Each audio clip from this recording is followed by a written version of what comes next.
Hello viewers, today we are learning or listening a story on letter C and K. And C and K sounds k, k, k. હવે એ લોકો ક ક ક કેમ કરે છે? ઓકે, તો એની એક સ્ટોરી છે, એના સોંગ છે, એને પ્રોપરલી આપણે સાંભળીએ. તો આ એક સ્પેનિશ વુમન છે. તો દેખાય છે તમે લોકોને સ્પેનિશ વુમન? હા, તો સ્પેનિશ વુમન લોકો ઓલવેઝ કેસ્ટનટ વગાડે. જે એને બોલાવે ત્યાં આવે, એ લોકો ડાન્સ પરફોર્મ કરે અને કેસ્ટનટ વગાડે. ઓકે, તો તમે લોકો બી છે ને ગૂગલ પર જોજો કે એ લોકો કેવી રીતે પ્લે કરે છે. બટ આજે સ્ટોરીમાં એવું છે કે એક ફેમિલી છે.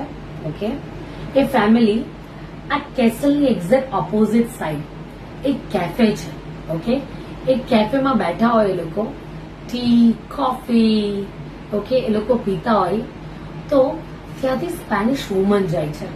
ઓકે, સ્પેનિશ વુમન જતા હોય ને તો લોકો બધા નોટિસ કરે, oh why Spanish woman are going to the castle. લોકો કેસલમાં શું કરવા જાય છે? પછી ફેમિલી લોકોએ થિંક કર્યું, બીકોઝ જયારે સ્પેનિશ વુમન ત્યાંથી જતા હતા ત્યારે કેટ, કિટન ઓકે એન્ડ ઘડિયાળમાં ક્લોકમાં કેટલા વાગ્યા હતા? 5 o'clock થયા હતા અને સ્પેનિશ વુમન ત્યાં કેસલની અંદર એન્ટર થતા હતા. ઓકે, હવે ત્યાં જઈને કિંગ હતા. કિંગ માટે એ લોકોએ ત્યાં ડાન્સ પરફોર્મન્સ ચાલુ કર્યો અને એ લોકો ત્યાં એનું સોંગ સિંગ કરે છે. લાઈક જે લેટર સી નો સોંગ છે, We are clicking castanut, ka ka ka. We are clicking castanut, ka ka ka. We are clicking castanut, clicking castanut. We are clicking castanut, ka ka ka, ka ka ka. આવી રીતના લોકો ત્યાં સિંગ કરતા જાય, કેસ્ટનટ ને play કરતા જાય ને કિંગ તો એટલા હેપી થઈ ગયા.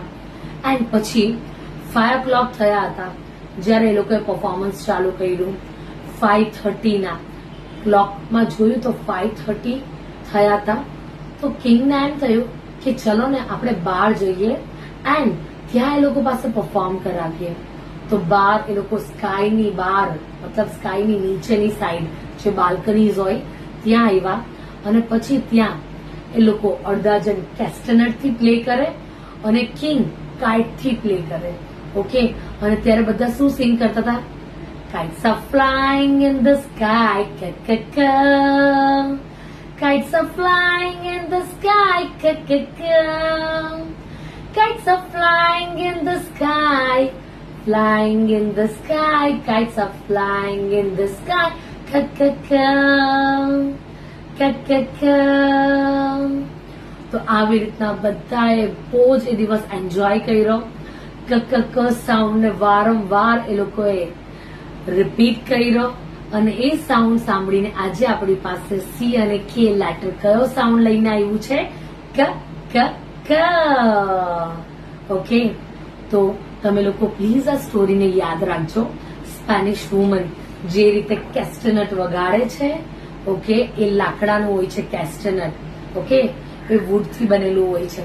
તો પ્લીઝ તમે લોકોને નોટિસ કરીને યાદ રાખજો કેસ્ટનટ. હવે ફ્યુ વર્ડ્સ આપણે રીડ કરશું. જે વર્ડ સી અને કે બંને વર્ડ એક મતલબ એક વર્ડની અંદર બંને લેટર આવે છે. બટ બંને લેટર આવે તો પણ તમારે એક જ વાર ક બોલવાનું છે. ઓકે, નાઉ હું તમને લોકોને એક્શન સાથે આ વસ્તુ રીડ કરાવું એટલે છે ને તમારા હર લેટરની એક્શન તમને વારંવાર રિપીટ થાય. Eek, eek, eek, sick.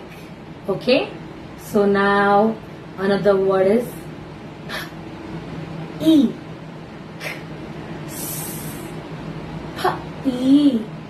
eeks, pigs.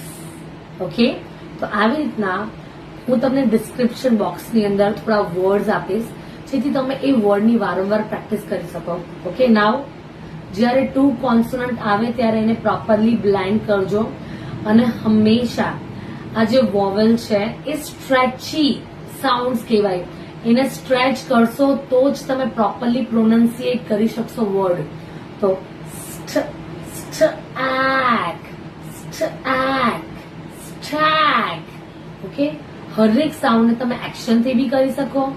તમે જે બી તમને મેથડ્સ ફાવે એ મેથડ્સ તમે રીડિંગ કરી શકો. તો પ્લીઝ તમે લોકો રીડ કરજો.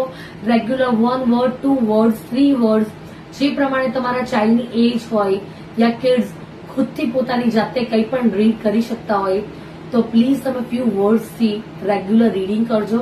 તો તમારી રીડિંગ એકદમ સ્મૂથ બનશે એન્ડ તમારા જે બ્રિટિશ એસેન્ટ અને અમેરિકન એસેન્ટ છે એની ઉપર તમે પરફેક્ટલી સ્ટેપ અહેડ કરી શકશો.